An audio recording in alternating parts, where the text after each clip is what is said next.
اعوذ باللہ من الشیطان الرجیم بسم اللہ الرحمن الرحیم۔ سورۃ مدثر مکی صورت ہے، 56 آیات پر مشتمل ہے۔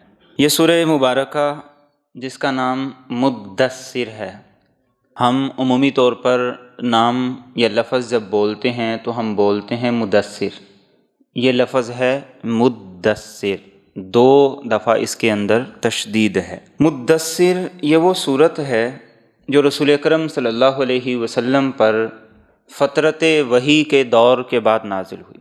فترت وحی کا دور یہ وہ دور ہے کہ جس میں آپ صلی اللہ علیہ وسلم پر وحی کا سلسلہ عارضی طور پر منقطع ہو گیا تھا۔ پہلے سورۃ علق کی ابتدائی آیات آئیں، پھر اس کے بعد سورۃ فاتحہ، پھر سورۃ مزمل، پھر بعض روایات کے مطابق سورۃ القلم، اور پھر اس کے بعد ایک عرصہ تک وحی کا سلسلہ بند رہا۔ اور پھر جب وحی کا سلسلہ دوبارہ شروع ہوا تو اللہ کے رسول صلی اللہ علیہ وسلم اس دوران جب وحی کا سلسلہ بند تھا، آپ غار حرا میں مسلسل عبادت کے لیے تشریف لے جایا کرتے تھے۔ آپ خود بڑے پریشان تھے۔ پھر آپ فرماتے ہیں کہ ایک مرتبہ میں غار حرا سے عبادت کر کے جب نکلا تو مجھے آواز آئی یا محمد صلی اللہ علیہ وسلم۔ آپ فرماتے ہیں کہ میں نے ادھر ادھر دیکھا، مجھے کچھ نظر نہ آیا۔ پھر آواز آئی، پھر میں مڑ کے دیکھا، مجھے کچھ نظر نہ آیا۔ پھر جب تیسری دفعہ آواز آئی تو میں نے دیکھا وہ فرشتہ جو میرے پاس غار حرا میں آیا تھا وہ کرسی پر بیٹھا ہوا ہے، اور آسمان سے زمین تک ہر جگہ اسی کا وجود مجھے پھیلا ہوا نظر آ رہا ہے۔ آپ فرماتے ہیں جب میں نے یہ منظر دیکھا تو ایسی دہشت طاری ہوئی کہ میں کپ کپاتا ہوا گھر چلا گیا۔ گھر تھی سیدہ خدیجہ رضی اللہ تعالی عنہا، ان کو جا کر آپ نے کہا دثرونی دثرونی، مجھے لحاف دے دو، مجھے کمبل دے دو۔ آپ کانپ رہے تھے اور آپ گھبرائے ہوئے تھے، تو انہوں نے آپ پر کمبل دے دیا اور لحاف دے دیا۔ آپ لیٹے ہیں کہ اللہ رب العزت کی طرف سے یہ وحی آ گئی، یا ایھا المدثر، اے لحاف اوڑھ کر لیٹنے والے، یا ایھا المدثر۔ اور پھر اس سورہ مبارکہ کی یہ ابتدائی جو آیات ہیں وہ نازل ہوئیں۔ اور یہ وہ دور تھا کہ جس وقت رسول اکرم صلی اللہ علیہ وسلم کو فترت وحی کے بعد سب سے پہلے ان آیات کے ذریعے سے خطاب کیا گیا۔ اور ایک بڑی خوبصورت ترتیب ان صورتوں میں سمجھ آتی ہے۔ وحی کی ابتدا ہوئی ہے اقرا سے، پڑھیے اپنے رب کے نام سے، اور اس کے بعد پھر اپنی اور صحابہ کی تربیت۔ اس کے بنیادی نکات کیا تھے؟ یا ایھا المزمل، وہ تربیت تھی اپنی۔ اور پھر اب اگلے مرحلے میں تھا امت کی تربیت اور امت کو پیغام، اور امت کو پیغام پہنچانے کے لیے سورہ مدثر کی یہ ابتدائی آیات تھی جو رسول اکرم صلی اللہ علیہ وسلم پر نازل ہوئیں۔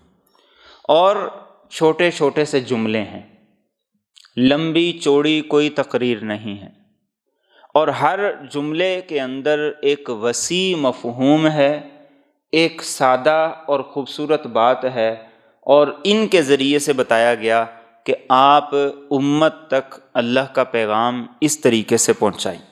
بسم اللہ الرحمن الرحیم۔ فرمایا یا ایھا المدثر، اے کپڑا لپیٹنے والے، قم، آپ کھڑے ہو جائیے، فانذر، پس آپ خبردار کیجیے، وربک فکبر، اور اپنے ہی رب کی بڑائی بیان کیجیے، وثیابک فطہر، اور اپنے کپڑوں کو پاک کیجیے، والرجز فاہجر، اور ناپاکی کو چھوڑ دیجیے، ولا تمنن تستکثر، اور آپ احسان نہ کیجیے کہ اس سے اور زیادہ بدلے کے طلبگار ہوں، ولربک فاصبر، اور اپنے رب کے لیے صبر کیجیے۔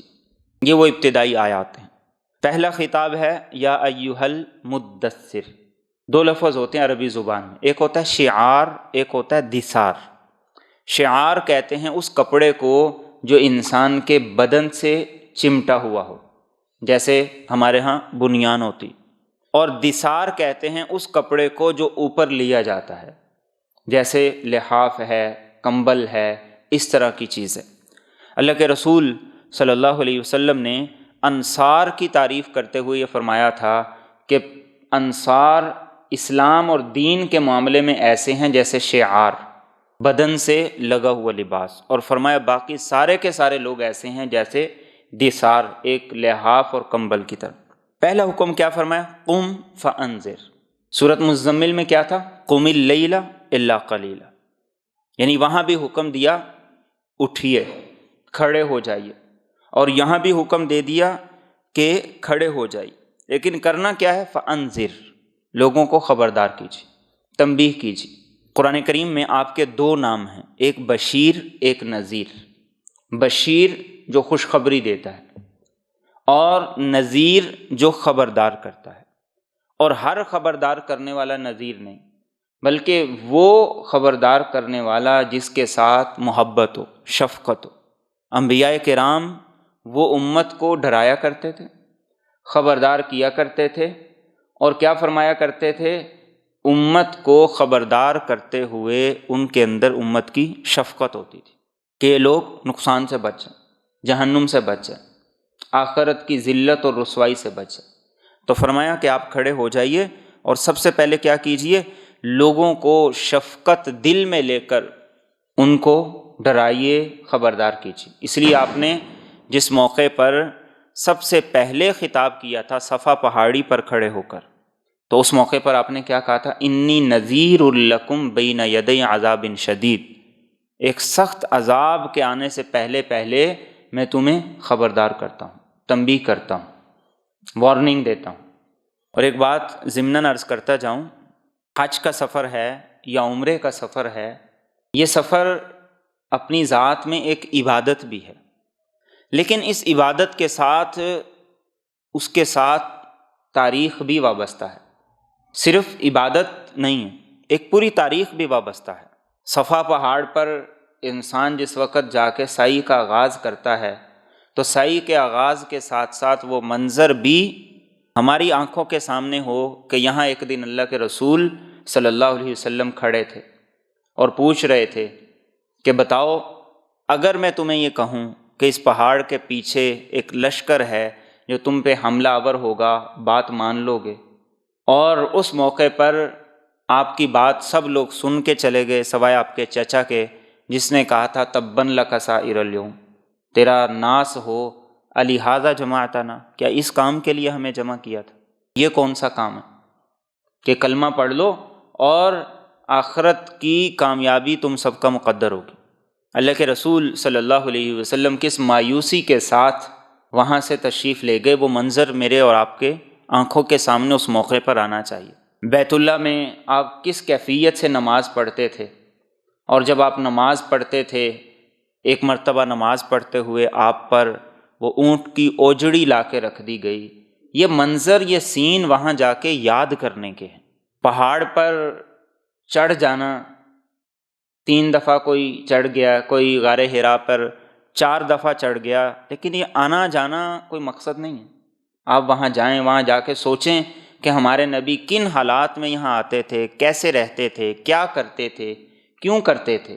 بیت اللہ کے دروازے کو چھونا لوگ بڑا اس کو اعزاز اور بڑا برکت کا ذریعہ سمجھتے ہیں، لیکن وہ دن بھی ہمارے سامنے ہو کہ جب اللہ کے رسول صلی اللہ علیہ وسلم اس دروازے پر کھڑے پوچھ رہے تھے کہ بتاؤ آج تمہارے ساتھ کیا ہونے والا ہے۔ یعنی یہ صرف عبادت نہیں ہے، بلکہ ان عبادات کے ساتھ یہ سارے کے سارے مناظر اور پھر زیارات ہیں۔ یہ زیارات صرف زیارت مقصد نہیں ہے، بلکہ اس کے پیچھے بھی ایک پوری سٹوری ہے جو میرے اور آپ کے سامنے ہونی چاہیے۔ اگر اس طریقے سے ہم لوگ حج کریں، عمرہ کریں، تو یقیناً وہاں سے کچھ لے کے بھی ہیں۔ ابھی تو ہم جس طریقے سے حج عمرہ کرتے ہیں، وہاں سے کھجوروں اور پانی کے علاوہ کچھ نہیں لے کے آتے، اس کے علاوہ ہم کچھ نہیں لے کے آتے، جبکہ وہاں سے کھجوریں اور پانی لینے کے لیے نہیں ہم جاتے، وہ تو یہاں سے بھی مل جاتی ہیں اور سارا سال مل جاتی ہیں۔ اب حج نہیں ہو رہا، عمرہ نہیں ہو رہا، تو کیا یہاں سعودیہ کی کھجوریں نہیں مل رہی؟ لیکن وہاں ہم کچھ اور لینے جاتے ہیں، اور وہی لے کر آنا یہ مقصد ہے۔ عمرہ تو 1.5 گھنٹے کا کام ہے، تو باقی 21 دن وہاں کیا کرنا ہے؟ حج 5 دن کا کام ہے، تو باقی 35 دن وہاں کیا کرنا ہے؟ اور پھر وہاں سے لانا کیا ہے؟ تو یہ سفر، یہ عبادت کے سفر ہیں۔ وہاں سے ہم یہ چیزیں نہیں لینے جاتے، بلکہ اپنے لیے کچھ وہاں سے لینے جاتے ہیں۔ تو اس لیے آپ نے جب فرمایا انی نذیر لکم بین یدی عذاب شدید، تو وہ منظر میرے اور آپ کے سامنے ہونا چاہیے۔ اس کے بعد پھر دوسرا حکم وَرَبَّكَ فَكَبِّرْ، صرف اپنے رب کی بڑائی بیان کیجیے۔ جس وقت یہ آیت نازل ہوئی تو آپ نے اللہ اکبر کہا، تو حضرت خدیجہ نے بھی آپ سے سن کر اللہ اکبر کہا، اور یہی ایک مسلمان کی اذان میں ہے۔ اللہ اکبر سے اذان کا آغاز ہے، اللہ اکبر سے نماز کا آغاز ہے۔ قربانی کرتے ہوئے بسم اللہ اللہ اکبر، تلبیہ کے اندر اللہ اکبر کے کلمات ہیں، اور رمی جمرات کرتے ہوئے اللہ اکبر کے کلمات ہیں۔ یہ بار بار کیا ہے کہ صرف وہی بڑا ہے، کوئی اور بڑا نہیں، اور اسی کی بڑائی کو بیان کرو۔ اور آغاز ہی یہیں سے کیا گیا، جہاں سارے بڑے بیٹھے ہوئے تھے، سارے سردار بیٹھے ہوئے تھے، کوئی بھی نہیں یہ کہتا تھا، کوئی بھی نہیں یہ سوچتا تھا کہ میں چھوٹا ہوں۔ تو فرمایا ان سب کی نفی ہو، صرف اللہ کی بڑائی اور عظمت ہو، اور یہ صرف زبان سے کہنے کی چیز نہیں، انسان کا عمل رویہ بتائے کہ وہ رب کو سب سے بڑا سمجھتا ہے، اس کے مقابلے میں کوئی بڑا نہیں۔ عمل اور رویہ انسان کا یہ بتائے، اس لیے بار بار نماز کے ذریعے سے یہ کلمات کہلوا کر پریکٹس کروائی جاتی۔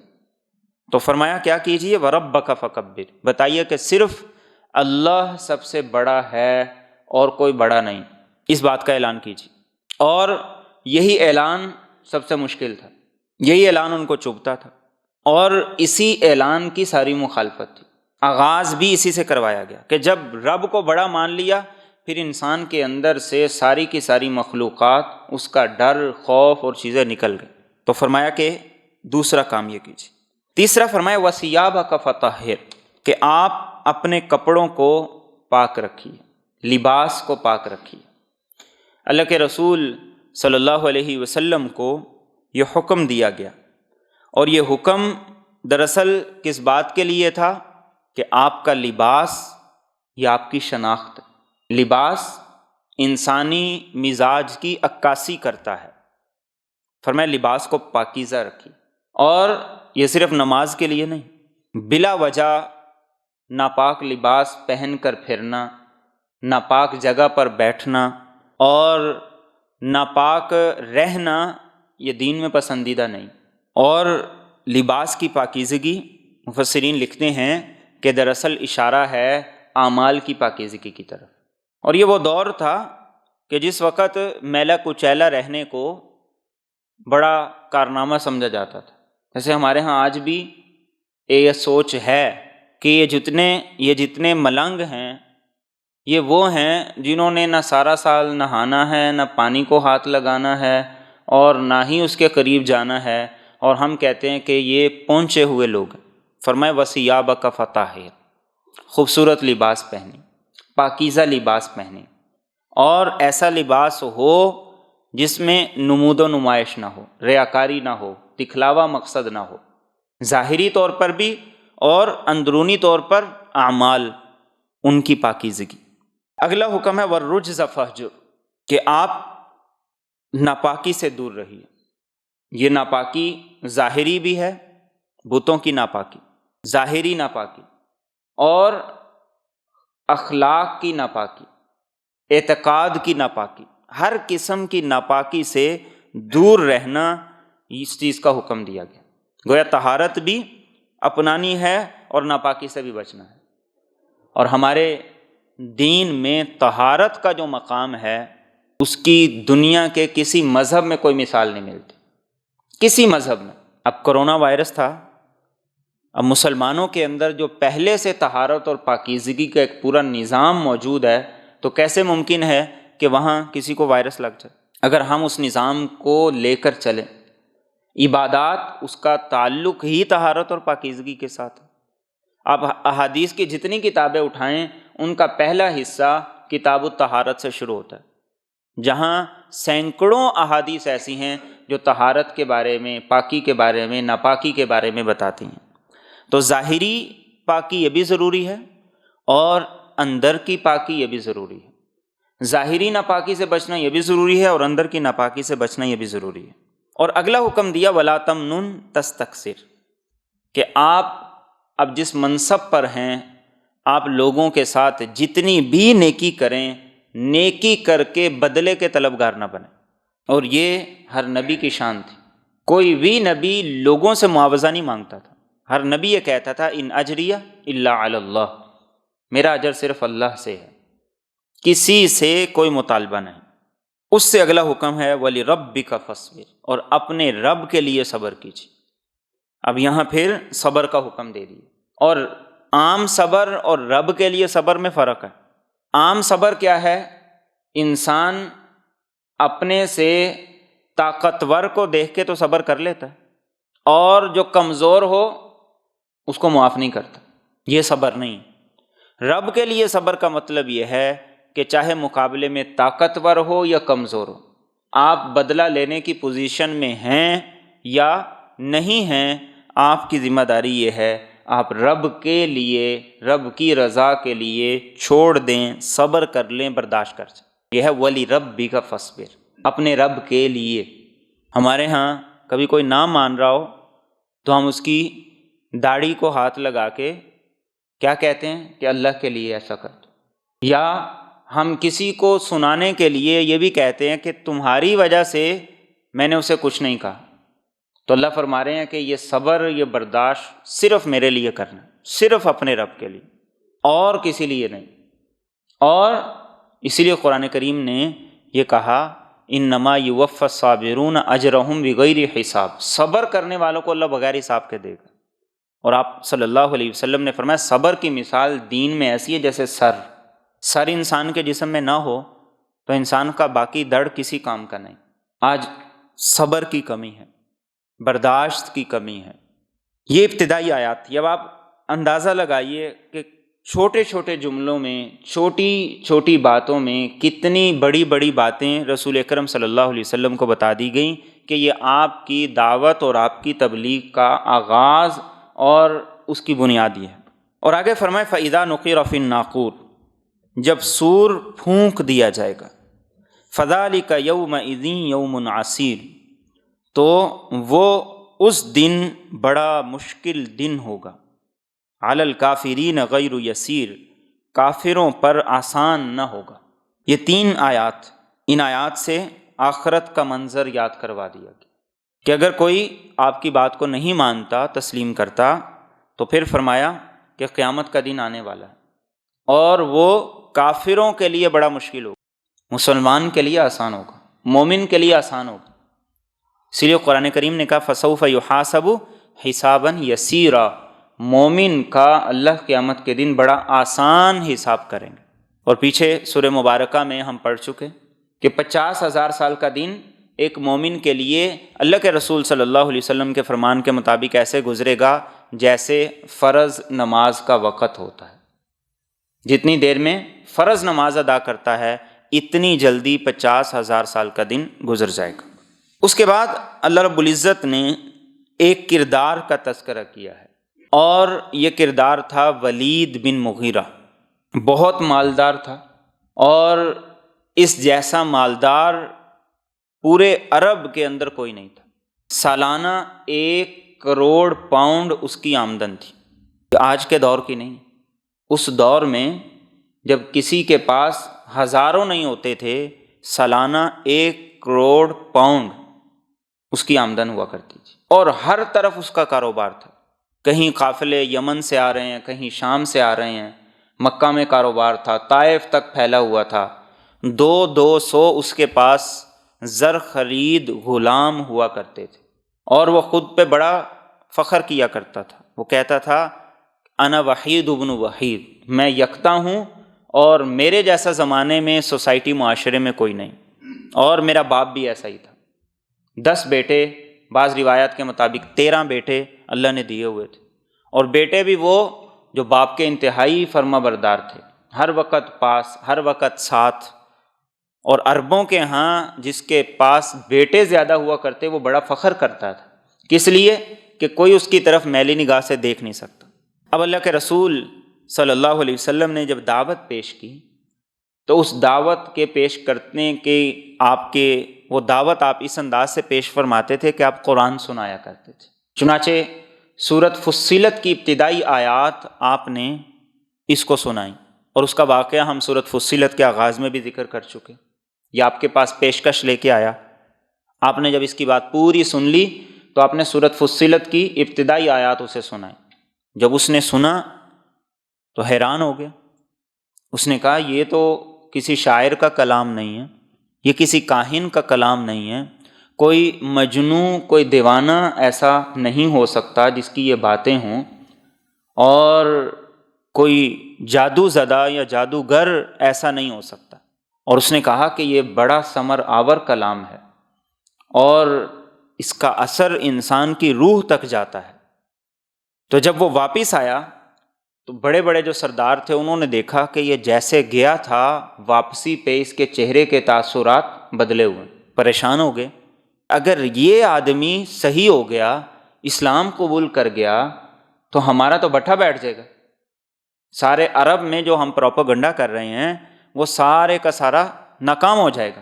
چنانچہ ابو جہل نے کہا کہ تم فکر نہ کرو، میں اس کا بندوبست کرتا ہوں۔ تو کیا ہوا کہ ابو جہل اس کے پاس گیا اور ولید بن مغیرہ کو جا کے کہنے لگا کہ بات یہ ہے کہ تمہارا کاروبار اس میں خسارہ ہو رہا ہے، اور ہم نے یہ اندازہ لگایا ہے، یہ محسوس کیا ہے کہ تم اسلام قبول کرنا چاہتے ہو تاکہ محمد صلی اللہ علیہ وسلم اور ابو بکر سے کوئی 4 ٹکڑے تمہیں مل جائیں، اور ہم بھی یہ کوشش کر رہے ہیں کوئی چندہ کریں تاکہ تمہیں بھی کچھ مل جائے، اس میں سے تمہارا جو نقصان ہو رہا ہے وہ پورا ہو جائے۔ اب یہ اس کی چال تھی، صرف بھڑکانا مقصد تھا، وہ بھڑک گیا۔ اس نے کہا بھلا مجھے کیا ضرورت ہے ان کے مال کی، ان کے ٹکڑوں کی، میرے پاس خود بڑا مال ہے، تمہیں میرے لیے چندہ کرنے کی کیا ضرورت ہے؟ میرے پاس تو اتنا مال ہے، اتنی آمدن ہے، اتنا میرے کاروبار میں لگا ہوا ہے۔ اور روایات کے اندر یہ بھی آتا ہے کہ 3,500 تولے چاندی اس کے پاس موجود تھی۔ تو جب اس نے یہ کہا تو پھر اس کے ذہن کے اندر یہ آیا کہ مجھے اسلام نہیں قبول کرنا چاہیے، اس لیے کہ میں نے اسلام قبول کیا تو پھر یہ الزام لگے گا کہ یہ تو مال اور دولت کے چکر میں وہاں گیا ہے۔ چنانچہ اس نے ایک بڑی تدبیر کے ذریعے سے اور ایک بڑی بات بنا کر اس نے ایک بات کی جس کا قرآن کریم ان آیات میں ذکر کر رہا ہے، اور پھر اس نے اسلام لانے سے انکار کر دی۔ لیکن وہ نہیں اسلام لایا، اللہ رب العزت نے اس کے بیٹوں میں سے 3 بیٹوں کو اسلام کی دولت عطا کر دی۔ خالد بن ولید رضی اللہ تعالیٰ عنہ اسی کے بیٹے تھے، جس کو آپ نے سیف من سیوف اللہ کا لقب عطا کیا کہ اللہ کی تلواروں میں سے ایک تلوار ہے۔ اور ولید بن ولید انہوں نے اسلام قبول کر لیا تو باپ نے بیڑیاں ڈال کے باندھ دیا، اتنا ظلم و ستم کیا کہ چھوڑا بھی نہیں، اور تنگ اور پریشان بھی بڑا کیا۔ اللہ کے رسول صلی اللہ علیہ وسلم نماز پڑھاتے، قنوت نازلہ پڑھتے، اور ولید بن مغیرہ کے بیٹے ولید کے لیے آپ دعا کیا کرتے کہ اللہ اس کو اور ربیعہ کو اور ہشام کو اور دوسرے جو کمزور مسلمان ہیں تو ان کی رہائی کا بندوبست کر۔ اور تیسرے تھے عمارہ۔ تو 3 بیٹے اسلام لے آئے، اور یہ خود بھی کفر پہ مرا اور باقی بیٹے بھی کفر پر مرے۔ تو قرآن کریم نے یہاں پہ اس کا تذکرہ کیا، فرمایا ذرنی ومن خلقت وحیدا، آپ چھوڑ دیجئے مجھے اور اس کو جس کو میں نے اکیلا پیدا کیا، وجعلت له مالا ممدودا، اور میں نے اسے بہت زیادہ مال عطا کیا، وبنین شہودا، اور بیٹے جو حاضر رہنے والے تھے، ومہدت له تمہیدا، اور ہر طرح کے سامان میں نے اس کو وسعت دی۔ ثم یطمع ان ازید، پھر وہ خواہش رکھتا ہے کہ میں اسے اور زیادہ دوں۔ کلا، ہرگز ایسا نہیں ہوگا۔ انہ کان لآیاتنا عنیدا، اس لیے کہ وہ ہماری آیتوں کا دشمن ہے۔ سأرہقہ صعودا، ان قریب میں اسے صعود پر چڑھاؤں گا۔ یہ اللہ رب العزت نے آپ صلی اللہ علیہ وسلم سے کہا کہ آپ اس کا معاملہ میرے اوپر چھوڑ دیجیے۔ اس کو جب میں نے پیدا کیا تو اکیلا تھا، کچھ بھی اس کے پاس نہیں تھا۔ میں نے اس کو وافر مال دیا، اور میں نے اس کو بیٹے دیے جو ہر وقت اس کی خدمت کے لیے موجود رہتے ہیں، اور میں نے ہر طرح کی اس کو وسعت عطا کی، لیکن اس کی لالچ ختم نہیں ہوئی۔ اب بھی یہ کہتا ہے مجھے اور مل جائے، لیکن اللہ فرماتے ہیں اب ایسا نہیں ہوگا۔ یہ ہماری آیتوں کا دشمن ہے، دین مخالف ہے، تو ہم اس کو صعود پر چڑھائیں گے۔ صعود کیا ہے؟ مفسرین نے لکھا ہے کہ یہ جہنم میں ایک پہاڑ ہے جس پر مجرم کو 70 سال تک چڑھایا جائے گا زبردستی، اور پھر جب وہ چڑھے گا تو پھر وہاں سے اس کو گرایا جائے گا، تو گرتے ہوئے بھی اس کو 70 سال لگیں گے، اور یہ سزا اس کو بار بار دی جائے گی۔ اور یہ وہی بات ہے جو سورۃ مزمل میں گزری کہ اللہ تعالیٰ نے یہ ارشاد فرمایا کہ آپ مجھے اور جو نعمتوں والے ہیں آپ کو جھٹلا رہے ہیں، ان کا معاملہ میرے سپرد کر دیجیے۔ اس سے پہلے بھی گزرا، ذرنی ومن یکذب بہذا الحدیث، آپ جو اس قرآن کو جھٹلا رہا ہے آپ اس کا معاملہ میرے حوالے کر دیں، میرے سپرد کر دیں۔ آگے فرمائے انہ فکر وقدر، اس نے غور و فکر کیا اور تجویز کی۔ فقتل کیف قدر، بس یہ مارا جائے اس نے کیسی تجویز کی۔ ثم قتل کیف قدر، پھر یہ مارا جائے اس نے کیسا اندازہ لگایا۔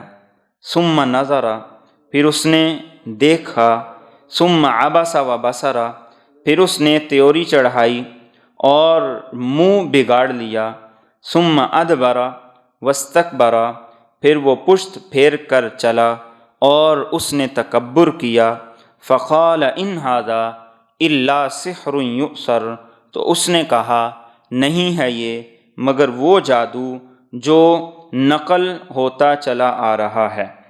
ان ھذا الا قول البشر، نہیں ہے یہ مگر ایک آدمی کا ہی کلام۔ اب اس نے جب ساری بات سنی ابو جہل کی، تو اس نے اب آپ صلی اللہ علیہ وسلم کو جھٹلانے کے لیے یہ طریقہ اختیار کیا۔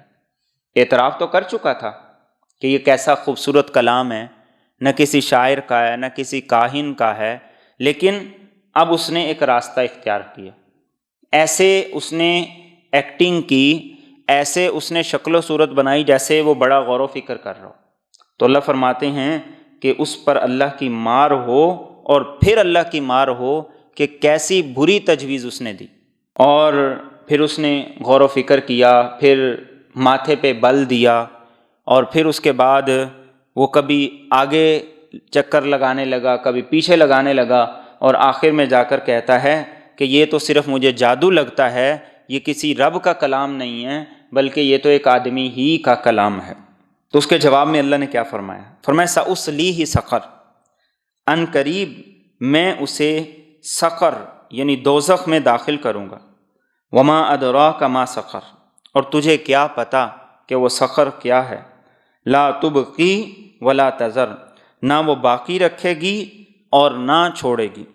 لواحۃ للبشر، جسم کو جلسا کر سیاہ کر دے گی۔ علیہا 19، اس پر 19 داروغے مقرر ہیں۔ اب یہاں فرمایا کہ اس نے آپ کی بات اور آپ کی دعوت کا انکار کیا، قرآن کے بارے میں اس نے سمجھتے بوجھتے ہوئے جھوٹ بولا، اور اسے ساحر اور جادوگر کا کلام کہا، اور یہ کہا کہ یہ وہ جادو ہے جو نقل ہوتا چلا آ رہا ہے اور یہ کسی انسان ہی کا کلام ہے۔ تو فرمایا کہ ہم اسے جہنم میں داخل کریں گے۔ جہنم کے قرآن کریم میں بہت سے نام ہیں۔ ایک نام ہے لظا، ایک نام ہے حاویہ، ایک نام ہے جہنم، اور ایک نام ہے سقر۔ سقر جہنم کے 5ویں طبقے کا نام ہے، جہاں ہر اس شخص کو ڈالا جائے گا جو دین سے عناد رکھتا تھا، دشمنی رکھتا تھا۔ تو اللہ فرماتے ہیں کہ سقر کیا ہے تمہیں کیا پتہ؟ فرمایا جب کوئی آدمی اس سقر جہنم میں ڈال دیا جائے گا تو نہ وہ جہنم اسے باقی رہنے دے گی نہ چھوڑے گی۔ اور یہ وہی بات ہے جو سورۃ طٰہٰ میں گزری، لا یموت فیہا ولا یحییٰ، نہ انسان مرے گا نہ جیے گا۔ دنیا کی تکلیف جتنی بھی ہو مر کے ختم ہو جاتی، اور فرمایا یہ وہ آگ ہوگی جو انسان کے بدن کو اور اس کی کھال کو جلا کر رکھ دے گی۔ اور پھر فرمایا کہ وہاں 19 داروغے ہیں جو جہنم پر مقرر ہیں، جو وہاں سزا دینے کے لیے اللہ کی طرف سے مقرر کیے گئے ہیں، اور وہ فرشتے، ان کا بڑا فرشتہ اس کا نام ہے مالک۔ اب جب یہ آیات نازل ہوئیں تو ان آیات سے انہوں نے مذاق نکال لیا۔ ابو جہل کہنے لگا کہ محمد صلی اللہ علیہ وسلم ہمیں جس عذاب سے ڈراتے ہیں اس عذاب اور اس جہنم میں 19 فرشتے ہوں گے، تو کیا ہم 10 مل کے ایک فرشتے کو قابو نہیں کر سکتے؟ ایک قبیلہ بنو جمح کا ایک پہلوان تھا، وہ کہنے لگا 17 کو تو میں قابو کر لوں گا اور باقی 2 سے تم لوگ نمٹ لینا۔ تو انہوں نے اس 19 کے عدد کو مذاق بنا لیا۔ اللہ کے رسول صلی اللہ علیہ وسلم نے ایک حدیث میں فرمایا کہ جہنم پر جو 19 بڑے فرشتے مقرر ہیں، ان میں سے ہر فرشتے کے پاس اتنی پاور ہے جتنی کہ سارے انسانوں اور جنوں کے پاس ہے۔ ایک فرشتے کے پاس اتنی قوت اور پاور موجود ہے۔ تو انہوں نے مذاق کرنا شروع کر دیا کہ 19 ہیں تو ہم 10 مل کے ایک کو گرا دیں گے، ایک کو قابو کر لیں گے۔ تو اللہ رب العزت نے اگلی آیت نازل کی، فرمایا وما جعلنا اصحاب النار الا ملائکہ، کہ ہم نے نہیں بنایا جہنم کے داروغوں کو مگر فرشتے۔ یعنی یہ بتا دیا کہ وہ انسان نہیں بلکہ وہ فرشتے ہیں جن کو اللہ نے بے پناہ طاقت عطا کی۔ اور مزید فرمایا وما جعلنا عدتہم، اور نہیں ہم نے بنائی ان کی گنتی الا فتنۃ للذین کفروا، مگر ایک آزمائش ان لوگوں کے لیے جنہوں نے کفر کیا، لیستیقن الذین اوتوا الکتاب، تاکہ اہل کتاب یعنی یہودی اور عیسائی یقین کر لیں، وَيَزْدَادَ الَّذِينَ آمَنُوا ایمانا، اور ایمان والے ایمان میں اور بڑھ جائیں، وَلَا يَرْتَابَ الَّذِينَ أُوتُوا الْكِتَابَ وَالْمُؤْمِنُونَ، اور اہل کتاب اور مومن شک نہ کریں، وَلِيَقُولَ الَّذِينَ فِي قُلُوبِهِم مَرَضٌ، اور تاکہ کہیں وہ لوگ جن کے دلوں میں بیماری ہے، والکافرون، اور کافر، ماذا اراد اللہ بہذا مسئلہ، کہ اس مثال سے خدا کا مقصد کیا ہے، کذالک یضل اللہ، اسی طرح اللہ گمراہ کرتا ہے، من یشاء، جس کو وہ چاہتا ہے، ویہدی من یشاء، اور ہدایت دیتا ہے جس کو وہ چاہتا ہے، وما یعلم جنود ربک الا ھو، اور تیرے رب کے لشکروں کو اس کے سوا کوئی نہیں جانتا، وما ہی الا ذکریٰ للبشر، یہ تو سراسر انسانیت کے لیے ایک نصیحت ہے۔ اب اس آیت میں اللہ رب العزت نے اس پروپیگنڈے کا جواب دے دیا کہ یہ 19 کوئی پہلوان انسانی صورت میں نہیں ہیں، فرشتے ہیں جن کے پاس بے پناہ قوت ہے۔ اور فرمایا ہم نے ان کی تعداد 19 رکھی ہے تاکہ اس کے ذریعے سے ایمان والوں کا پتہ چل جائے، ایمان والوں کے ایمان میں اضافہ ہوگا کہ ہمارے رب نے فرمایا ہے تو وہ 19 کہہ رہا ہے تو ہم اس کو دل و جان سے مانتے ہیں، تسلیم کرتے ہیں۔ اور فرمایا کہ صرف ایمان والے نہیں بلکہ جو یہودی اور عیسائی ہیں وہ بھی اس بات کو مانیں گے۔ اور وہ کیوں مانیں گے؟ اس لیے کہ ان کی کتابوں میں بھی آخرت سے متعلق، قیامت سے متعلق بہت سی ایسی باتیں موجود ہیں جو ان کے پیغمبروں نے، ان کے نبیوں نے ان کو بتائی، اور آپ صلی اللہ علیہ وسلم کی زبان سے ایسی بات کا بتایا جانا یہ اس بات کی علامت اور نشانی ہے کہ آپ واقعی اللہ کے نبی ہیں، کہ آپ بتاتے ہوئے یہ نہیں ڈر رہے کہ پتہ نہیں لوگ کیا سوچیں گے اور لوگ کس انداز سے مذاق اڑائیں گے۔ اور فرمایا کافر اور منافق لوگ، فرمایا وہ اس طرح کی آیات کو لے کر دین کا مذاق اڑاتے ہیں، اور وہ اس طرح کی آیات سے ان کے اندر کا نفاق اور کفر کھل کے سامنے آ جاتا ہے۔ تو فرمایا اللہ جسے چاہے گمراہ کرے اور جسے چاہے ہدایت دے، یہ اللہ کا فیصلہ ہے۔ لیکن اللہ ہدایت کس کو دیتا ہے؟ جو لینا چاہتا ہے۔ اللہ گمراہ کس کو کرتا ہے؟ کہ جو ہدایت کی طرف نہیں آنا چاہتا۔ یہ اللہ کی طرف سے زور زبردستی نہیں ہوتا کہ اللہ زبردستی کسی کو ہدایت دے دے اور زبردستی اللہ کسی کو گمراہ کر دے، بلکہ جو جیسی نیت رکھتا ہے اللہ اس کے لیے ویسا فیصلہ کر دیتا ہے۔ اور اگلی بات فرمائی کہ یہ تو ہم نے 19 فرشتوں کا ذکر کیا، لیکن اللہ کے لشکروں کی تعداد کو اس کے علاوہ کوئی نہیں جانتا۔ آپ اندازہ نہیں لگا سکتے کہ اللہ کے لشکر کتنے ہیں، فرشتوں کی تعداد کتنی ہے۔ اور آپ اس بات سے اندازہ لگائیں کہ ہر بارش کے ایک قطرے کے ساتھ ایک فرشتہ اترتا ہے۔ ہر انسان کے نامہ اعمال کو لکھنے کے لیے 2 فرشتے مقرر ہیں جو 2 صبح 2 شام کو ڈیوٹی دیتے ہیں۔ 7 ارب کی آبادی ہے دنیا میں، کتنے فرشتے؟ پھر ہر انسان کے ساتھ 19 فرشتے وہ ہیں جو اس کی حفاظت پہ مامور ہیں۔ پھر اللہ رب العزت کے ہاں آسمانوں پہ جو فرشتے ہیں، 70,000 فرشتے روزانہ بیت المعمور کا طواف کرتے ہیں، جو ایک مرتبہ کر لیتا ہے قیامت تک اس کی دوبارہ باری نہیں آئے گی۔ تو فرمایا اللہ کے لشکروں کو اللہ کے علاوہ کوئی نہیں جانتا۔ اور فرمایا یہ صرف انسانوں کے لیے ایک نصیحت ہے کہ وہ سمجھیں اور اس پر ایمان لائیں۔ آگے فرمایا کلا، ہرگز ایسا نہیں، والقمر، چاند کی قسم، واللیل اذ ادبر، اور رات کی قسم جب وہ پیٹھ پھیرے، والصبح اذا اسفر، اور صبح کی قسم جب وہ خوب روشن ہو، انہا لإحدی الکبر، یقیناً وہ جہنم ایک بہت بڑی آفت ہے، نذیرا للبشر، یہ انسان کے لیے ایک تنبیہ ہے، لمن شاء منکم ان یتقدم او یتأخر، ہر اس شخص کے لیے جو تم میں سے یہ چاہے کہ وہ آگے بڑھے یا وہ پیچھے رہے۔ 3 قسمیں کھائیں۔ ایک قسم ہے چاند کی، اور اس میں اشارہ اس بات کی طرف کہ آپ صلی اللہ علیہ وسلم اس چاند کی مثال سے اللہ آپ کو تسلی دیتا ہے کہ چاند ابتدا میں بہت باریک ہوتا ہے، پھر آہستہ آہستہ بڑھتا بڑھتا وہ بدر کامل بن جاتا ہے۔ فرمایا آپ اکیلے ہیں، آہستہ آہستہ آپ کی جماعت اتنی بڑی ہو جائے گی کہ ہر طرف آپ ہی کے دین کا چرچا ہوگا۔ اور دوسرا فرمایا رات کی قسم جب وہ چلی جائے، یعنی آپ پر ظلم، زیادتی، ناانصافی، اس کی رات کتنی ہی لمبی کیوں نہ ہو جائے، آخر اب اس کے جانے کا وقت آ گیا۔ والصبح اذا اسفر، صبح کی قسم کھائی کہ جیسے صبح روشن ہو تو ہر آدمی اپنے کام کو نکلتا ہے، ہر آدمی اپنے معاش کے لیے نکلتا ہے۔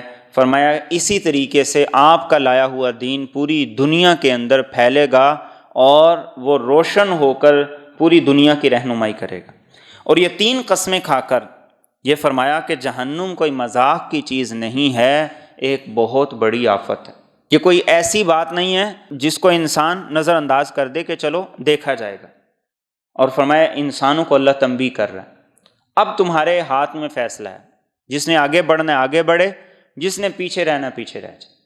اللہ کی طرف سے کھلا میدان دے دیا گیا، ہر ایک کو برابر موقع دے دیا گیا، ہر انسان کو صلاحیتیں برابر ہیں، ہاتھ، کان، پاؤں، اعضاء، قرآن پڑھنے کے لیے، قرآن سمجھنے کے لیے، اور ہر انسان کو اللہ نے صحت، بنیادی چیزیں ساری عطا کر دی۔ تو فرمایا جو اب آگے جانا چاہے آگے نکل جائے، اور جو پیچھے رہ جائے گا تو کل قیامت کے دن اللہ کے ہاں اس کا کوئی عذر قابل قبول نہیں ہوگا۔ کیوں نہیں ہوگا؟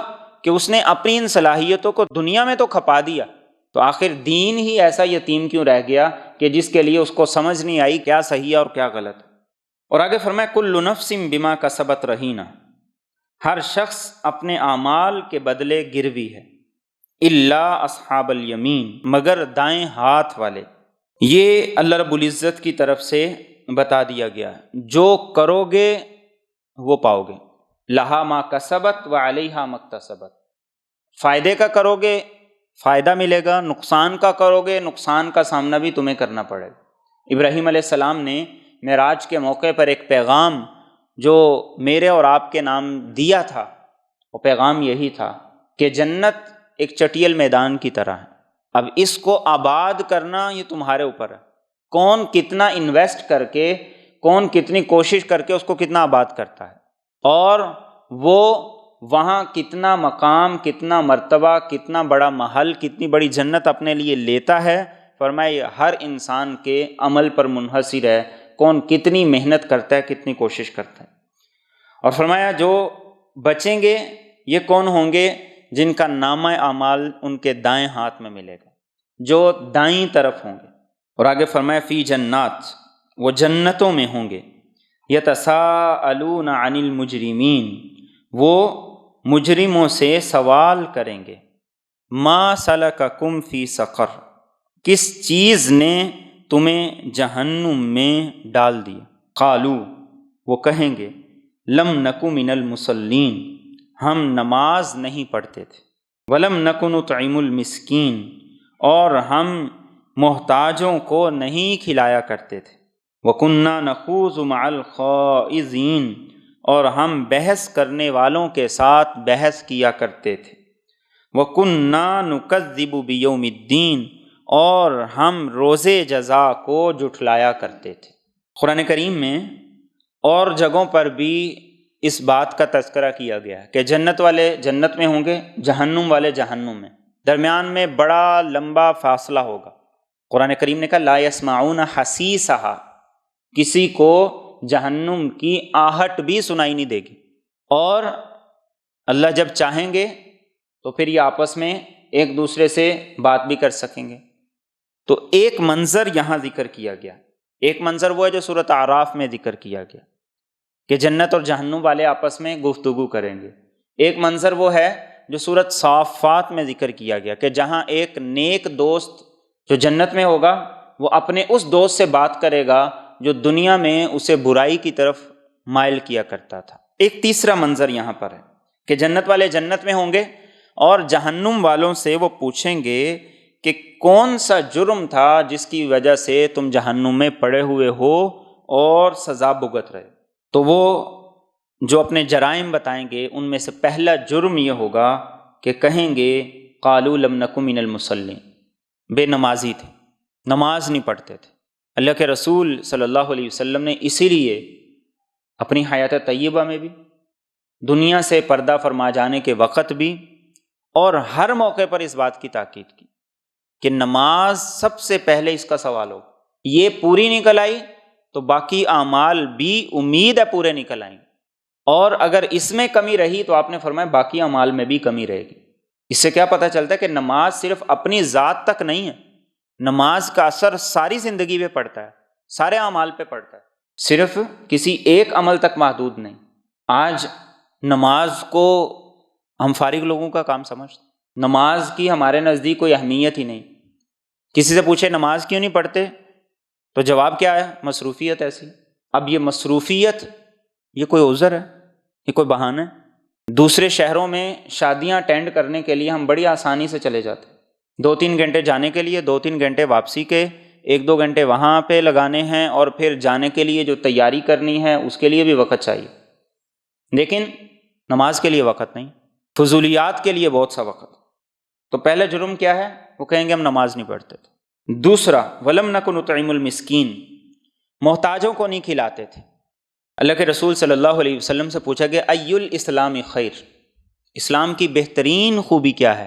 آپ نے فرمایا اطعام الطعام، لوگوں کو کھلاؤ۔ ایک سوال جو بہت زیادہ کیا جاتا ہے کہ عمومی طور پر یہ جو پیشہ ور گداگر ہوتے ہیں، مانگنے والے ہوتے ہیں، ان کو دینا چاہیے یا نہیں دینا چاہیے؟ تو اس کا ایک بہترین جواب یہ ہے کہ اگر انہیں کھانے کی ضرورت ہے تو انہیں کھانا کھلایا جائے، انہیں کھانے کی ضرورت ہے تو کھانا کھلایا جائے۔ اور یہ بات قرآن کریم میں کئی جگہ پہ گزری ہے سورت ماعون کے اندر بھی یہ بات ہے، اس سے پیچھے صورت میں بھی ہم پڑھ چکے ہیں کہ انسان رب کا حق بھی ادا کرے، اس کے ساتھ اس کی مخلوق کا بھی اس کے اندر احساس ہو۔ صرف زکوٰۃ کو ادا کر دینا کافی نہیں، بلکہ زکوٰۃ کے علاوہ بھی اپنے مال سے خرچ کرنا یہ انسان کے ذمے دین کی طرف سے عائد کیا گیا ہے۔ تیسری خامی وَكُنَّا نَخُوضُ مَعَ الْخَائِضِينَ، فضول بحث، فضول جھگڑے، فضول قسم کی گفتگو جس کا کوئی حاصل نہیں، جس کا کوئی فائدہ نہیں، اس کے اندر اپنے آپ کو ہم لگا دیتے تھے، کرنے کا کام نہیں کرتے تھے۔ کرنے کا کام کیا تھا؟ قرآن پڑھو، اس کو سمجھو، اس کو جانو، اس کے لیے اپنی صلاحیت لگاؤ، اپنا وقت لگاؤ، اس کے لیے نہیں لگایا۔ روزانہ شام کو 2-2 3-3 گھنٹے ٹی وی کے سامنے بیٹھ کے بکواس سن لے، اور اس بکواس سے ہمیں کیا ملا، ہمارے ملک کو کیا ملا، یا روزانہ ہمیں کیا ملتا ہے سوائے جھوٹ کے اور کچھ بھی نہیں۔ قرآن سیکھنے کے لیے وقت ہی نہیں، تو فضول بحثوں میں ہم پڑ جاتے تھے۔ اور اس سے آگے کیا فرمایا؟ وَكُنَّا نُكَذِّبُ بِيَوْمِ الدِّينِ، قیامت کے دن کا انکار۔ اور قیامت کے دن کا انکار صرف زبان سے نہیں، ایک عملی انکار بھی ہے۔ عملی انکار کیا ہے؟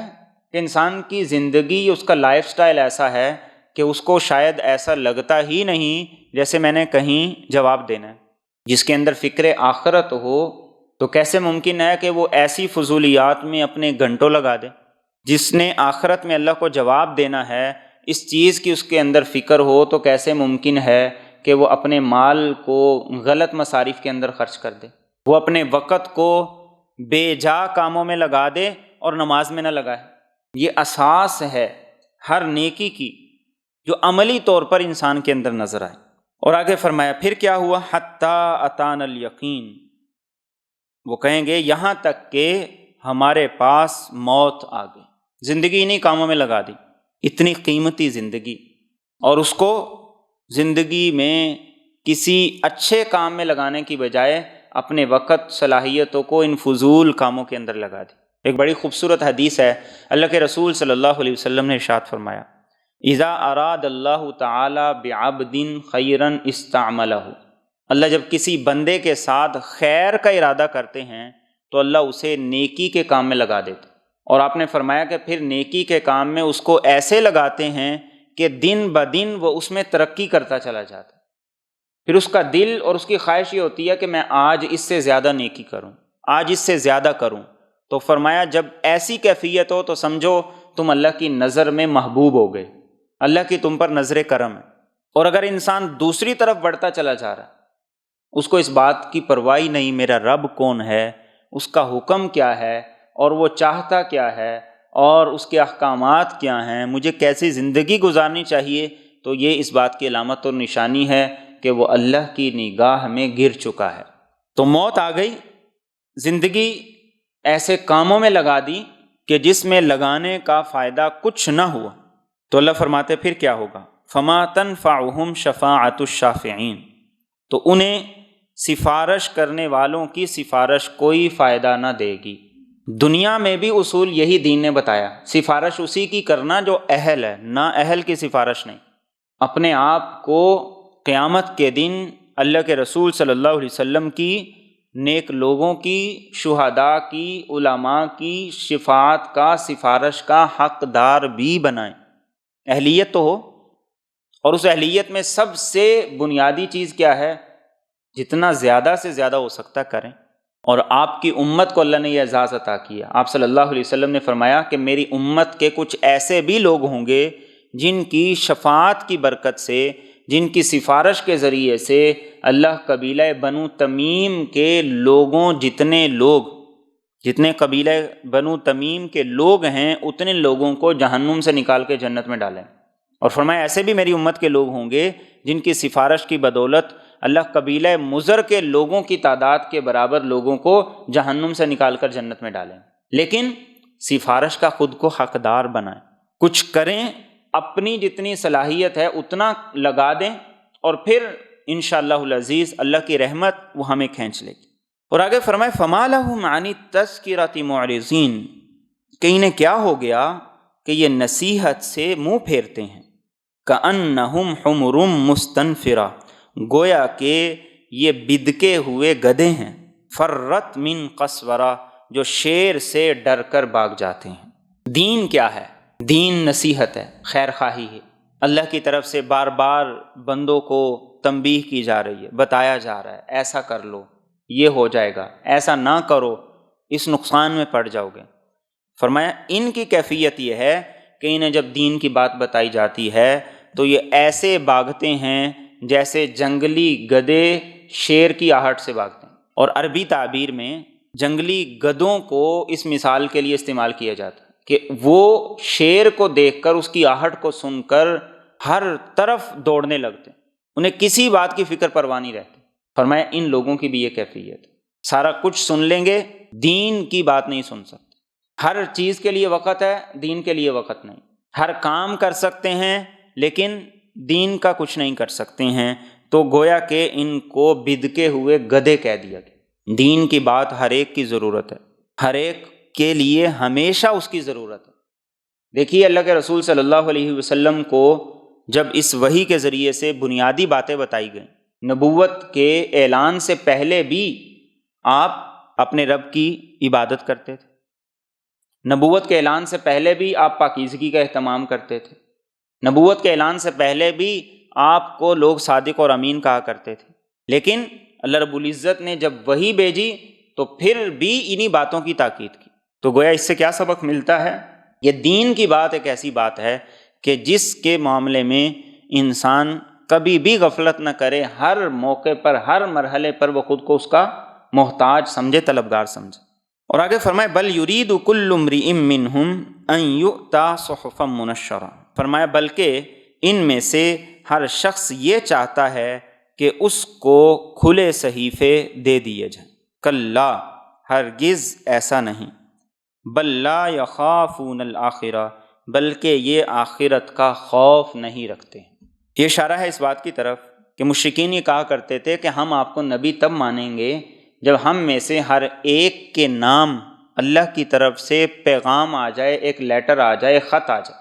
اور بعض جگہ پر یہ ہے کہ وہ کہتے تھے کہ ہم آپ پر تب ایمان لائیں گے جب ہم دیکھیں کہ آپ آسمان پہ چڑھ کے گئے ہیں اور وہاں سے ہمارے لیے کچھ لکھی ہوئی کتاب لے کر آئے ہیں۔ تو قرآن کریم نے یہاں پر یہ کہا کہ اصل خرابی کیا ہے؟ بل لا یخافون الآخرہ، آخرت کا ڈر نہیں، آخرت کا خوف نہیں ہے، اللہ کے سامنے پیشی کی کوئی تیاری نہیں ہے۔ اور فرمایا کلا، ہرگز ایسا نہیں، انہو تذکرہ، یقیناً یہ ایک نصیحت ہے، فمن شاء ذکرہ، تو جو چاہے اس سے نصیحت حاصل کرے۔ قرآن ایک نصیحت ہے، قرآن ایک یاد دہانی ہے، قرآن انسان کو جھنجھوڑتا ہے، اور فرمایا جو چاہے اس سے نصیحت حاصل کر لیں۔ کسی کے لیے کوئی پابندی نہیں، کسی کے لیے کوئی پابندی نہیں ہے کہ وہ قرآن پڑھ نہیں سکتا، قرآن کو ہاتھ نہیں لگا سکتا۔ ہر ایک کے لیے یہ کھلی کتاب ہے، وہ اس کو پڑھے، اس کو جانے، اس کو سمجھے، اس کے مطابق اپنی زندگی کو بنائے۔ اور آگے فرمائے وما یذکرون الا ان یشاء اللہ، اور یہ نہیں نصیحت حاصل کریں گے مگر یہ کہ اللہ چاہے۔ هو اہل التقوی و اہل المغفرہ، وہی ڈرنے کے لائق ہے اور بخشش کا مالک ہے۔ یعنی لوگ نصیحت حاصل کرنا چاہیں، اس کا فائدہ انہیں تب ہوگا جب اللہ چاہے گا، اور اللہ کب چاہیں گے؟ قرآن کریم نے بتایا وَيَهْدِي إِلَيْهِ مَن يُنِيبُ، جو خود طلبگار بن جائے گا، جس کو تڑپ ہوگی، جس کو طلب ہوگی۔ جس کو طلب ہی نہیں ہے، جس کو تڑپ ہی نہیں ہے، تو اللہ بھی بے نیاز ہے، اس کا دین بھی بے نیاز ہے۔ اور یہی طلب صحابہ میں نظر آئی، دور دور سے صحابہ آئے اور انہوں نے اسلام قبول کیا، صرف دوسرے شہروں سے نہیں، دوسرے ممالک سے بھی۔ سلمان فارسی رضی اللہ تعالیٰ عنہ کی زندگی پڑھنے کے قابل ہے کہ کن کن حالات سے گزر کر وہ رسول اکرم صلی اللہ علیہ وسلم تک پہنچے۔ بلال حبشی رضی اللہ تعالیٰ عنہ، ان کی حیات طیبہ وہ پڑھنے کی ہے کہ کیسے کیسے حالات کا انہوں نے سامنا کیا اس ہدایت کو لینے کے لیے۔ اور اپنے چچا ابو لہب جیسے جن کے اندر طلب نہیں تھی، تڑپ نہیں تھی، اللہ نے ان کے بارے میں سورت نازل کر کے انہیں قیامت تک کے لیے مردود قرار دے دی۔ تو یہ دین کس کے لیے ہے؟ جس کے اندر طلب ہے، جس کے اندر تڑپ ہے، جو چاہتا ہے کہ مجھے مل جائے۔ اور کیا فرمایا ہوا اہل التقوی و اہل المغفرہ، صرف وہ اس بات کا حق رکھتا ہے کہ اس سے ڈرا جائے، اور وہی معاف کر سکتا ہے۔ ایک حدیث قدسی میں اللہ رب العزت فرماتے ہیں کہ میں اس بات کا حقدار ہوں کہ مجھ سے ڈرا جائے، اور فرمایا جو مجھ سے ڈرتا ہے تو پھر میرا بھی یہ اعلان ہے، میں اس کی مغفرت کر دیتا ہوں۔ اللہ کے علاوہ کوئی ایسا نہیں کہ جس سے ڈر کر انسان اللہ کی نافرمانی کرے، اور یہی اس سورہ مبارکہ کے آغاز میں مجھے اور آپ کو سکھایا جا رہا ہے۔ یا ایھا المدثر قم فانذر وربک فکبر، اللہ کی بڑائی بیان کرو، کوئی بڑا نہیں، اس کے مقابلے میں سب اس کی مخلوق ہیں، کوئی حیثیت نہیں رکھتے۔ اور یہاں فرمایا کہ وہی اس بات کے لائق ہے کہ اس سے ڈرا جائے، اس کی طاقت، اس کی پاور، اس کی قدرت، اس کی شہنشاہی، اس کے اختیارات، اس سے ڈرو۔ اور جب اس کا ڈر انسان کے اندر آ جاتا ہے تو پھر ساری دنیا کا، ہر چیز کا ڈر انسان کے اندر سے نکل جاتا ہے، اور جب اس کا ڈر اندر سے نکل جاتا ہے پھر ہر چیز کا ڈر اور خوف انسان کے اندر بیٹھ جاتا ہے۔ اور یہی بات اللہ کے رسول صلی اللہ علیہ وسلم نے ایک حدیث میں فرمائی۔ آپ نے فرمایا جو آدمی آخرت کو اپنا غم اور فکر بنا لے، اللہ اس کے سارے غموں سے اس کی جان چھڑا دیتا ہے اور سارے غموں سے اس کی کفایت کرتا ہے۔ اور فرمایا جو آدمی دنیا کو اپنا غم، فکر اور اس کی تگ و دو کو اپنی زندگی کا حاصل بنا لیتا ہے، اللہ رب العزت اس کے ارد گرد فکر، پریشانی کو بکھیر دیتے ہیں، پھر وہ کبھی بھی اس سے نہیں نکل پاتا۔ آخرت کو اپنا غم بنائیں، اللہ کا ڈر، اللہ کا خوف یہ ہمارے اندر آ جائے۔ اور وہ کیسے آئے گا؟ اس نماز کے ذریعے سے، آخرت کی فکر کے ذریعے سے، اپنا جائزہ لینے کے ذریعے سے۔ اللہ رب العزت ہم سب کا جمع ہونا، کہنا، سننا قبول و منظور فرمائے۔